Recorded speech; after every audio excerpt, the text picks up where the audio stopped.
अजित पवार यांच्या अपघाती निधनानंतर आम्ही जी भूमिका घेतली त्यात मला ज्यांना विलन करायचं होतं ते त्यांनी का केलं याची मला पूर्ण कल्पना आहे।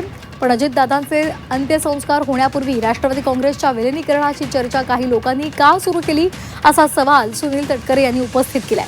आम्ही आमच्या पक्षाचा नेता निवडला, मुख्यमंत्र्यांच्या अनुमतीनंतर शपथविधी झाला, यात कुणाला काय शल्य वाटलं ते त्यांनी सांगावं। आम्ही केलेलं योग्य की अयोग्य हे काळाच्या ओघात जनतेसमोर येईल असं सुनील तटकरे म्हणालेले आहेत।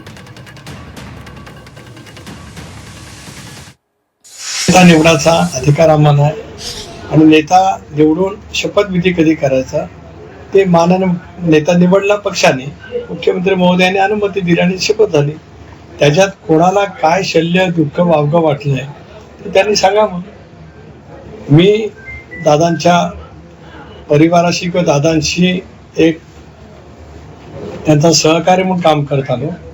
उद्याच्या भवितव्यामध्ये सुद्धा त्यांचा सहकारी म्हणून राष्ट्रवादी काँग्रेस पक्षाच्या परिवाराशी सोबत ठेवत उद्याची भवितव्याची वाटचाल त्या ठिकाणी करणार आहे। म्हणून आम्ही केलेलं योग्य की अयोग्य काळाच्या ओघामध्ये निश्चितपणाने जनतेला समोर येईल।